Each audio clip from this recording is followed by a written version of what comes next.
নারীদের একটি ভুলের কারণে ঘরের ভিতরে রিজিকের ফেরেশতা আসে না। ম্যাক্সিমাম নারীরা এই ভুলটা করেই থাকে।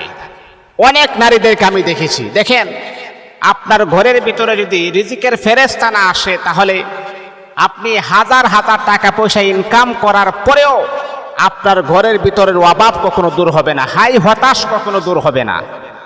আমি অনেক মানুষকে এমন দেখেছি, তার ইনকাম সোর্স অনেক ভালো, ইনকাম অনেক ভালো, কিন্তু তারপরও তার মনের ভিতরে যে এক পরিমাণ হাই হতাশ, সেটা কখনো দূর হচ্ছে না, আবার দূর হয়ও না। কেন, কোন কারণে?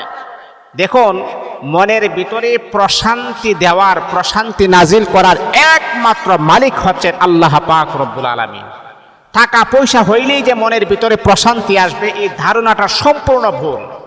আমরা অনেকে মনে করি যাদের কোটি কোটি টাকা পয়সা আছে, যাদের বড় বড় বিল্ডিং আছে, অট্টালিকা আছে, ফ্ল্যাট আছে, মনে হয় তারা শান্তির ভিতরে আছে। না, আপনার এই ধারণাটা সম্পূর্ণ ভুল। যেই ব্যক্তি দিন আনে দিন খায়, ওই ব্যক্তি যে কি পরিমাণ প্রশান্তির ভিতরে আছে, শান্তির ভিতরে আছে, যেই ব্যক্তি এয়ার কন্ডিশনে ঘুমায়, সেই ব্যক্তি ওই পরিমাণ শান্তিতে নাই। কারণ শান্তি দেওয়ার একমাত্র মালিক হচ্ছেন আল্লাহ পাক রব্বুল আলামিন। পৃথিবীর কোনো মানুষ আপনাকে শান্তি দিতে পারবে না, আপনাকে সুখ দিতে পারবে না। টাকা পয়সা মানুষকে সুখ দিতে পারে না, শান্তি দিতে পারে না। এটা হচ্ছে আল্লাহ প্রদত্ত একটি নিয়ামত। মা বোনদেরকে আমি বলবো, আপনাদের ছোট্ট একটা ভুলের কারণে আপনার ঘরের ভিতরে রিজিকের ফেরেশতা আসে না। এই ভুলটা যদি করে থাকেন, তাহলে আজকের থেকে প্রমিস করেন আর কখনো এই ভুলটা করবেন না। আর এই ভুলটা যদি সর্বদা করেই যান, তাহলে কিন্তু মা, এই রিজিক থেকে আপনি বঞ্চিত হবেন। আপনার একটি ভুলের কারণে আপনার ঘরের সমস্ত সদস্যদের হক আপনি নষ্ট করে দিয়েছেন। কি এমন বল যেই ভুলের কারণে রিজিকের ফেরেশতা আমার আপনার ঘরে আসে না? কি এমন বল? এই আমার মা বোনেরা শুনেন, দিনের কান লাগিয়ে আপনি শুনেন। ঘরের ভিতরে যদি ময়লা আবর্জনা কোনো কাপড় থাকে, এমনকি প্রস্রাব যদি আপনি ঘরের ভিতরে রেখে দেন, দুর্গন্ধময় প্রস্রাব যদি ঘরের ভিতরে আপনি রেখে দেন, বাচ্চা প্রস্রাব করেছেন, সেই প্রস্রাবটা আপনি দূরে কোনো জায়গাতে না ফালাইয়া যদি আপনি ঘরের ভিতরে রেখে দেন, ওই ঘরের ভিতরে দুর্গন্ধ শুরু হয়ে যায়। ওই ঘরের ভিতরে এমন দুর্গন্ধ হয়, যেই ঘরের ভিতরে ময়লা আবর্জনা থাকে, যেই ঘরের ভিতরে দুর্গন্ধ থাকে, সেই ঘরের ভিতরে কখনো রহমতের ফেরেশতা ওই ঘরে প্রবেশ করতে পারে না।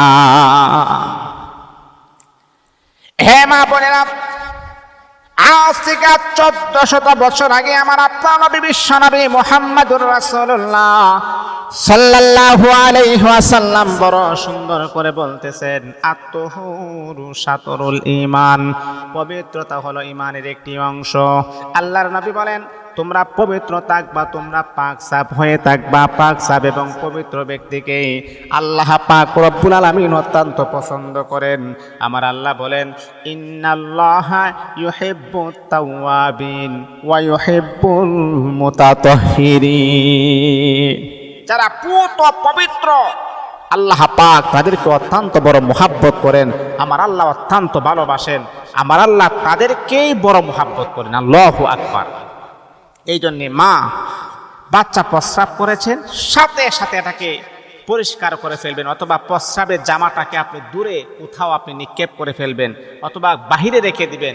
আপনার ঘরের ভিতরে প্রস্রাবের কাপড় যখন রাখবেন, তখন সেখান থেকে দুর্গন্ধ বের হয়। আর দুর্গন্ধময় ঘরের ভিতরে কখনো বরকতের ফেরেশতা, রিজিকের ফেরেশতা প্রবেশ করবে না।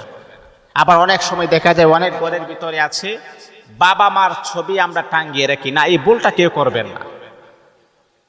বাবা মার ছবি টাঙ্গিয়ে রাখা যাবে না, এটা সঠিক নয়। যদি বাবা মার ছবি যদি টাঙ্গিয়ে রাখা জায়েজ হতো, তাহলে সাহাবায়ে কেরাম আমার আপনার নবীকে জীবনের চাইতো তারা বেশি ভালোবাসেন, তাহলে নবীর ছবিও তারা টাঙ্গিয়ে রাখতেন।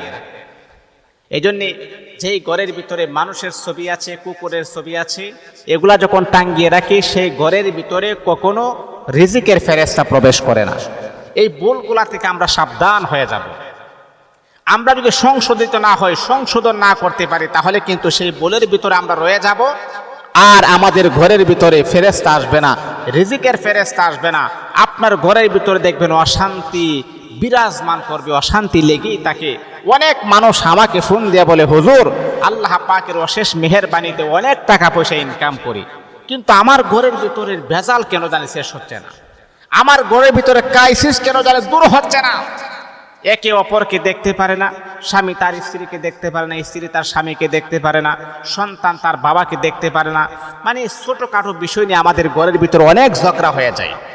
হুজুর কেন এমনটা হচ্ছে বুঝতে পারতেছি না, কেন হবে না, কোন কারণে হবে না আপনার ঘরের ভিতরে এই ছোটখাটো ভুলগুলা হচ্ছে?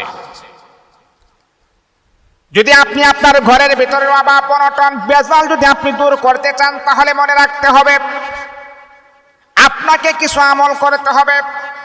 ঘরের ভিতরে সমস্ত সদস্যদেরকে আপনি বলবেন 5 ওয়াক্ত নামাজ পড়ার জন্য, বেশি বেশি সালাম দেওয়ার জন্য।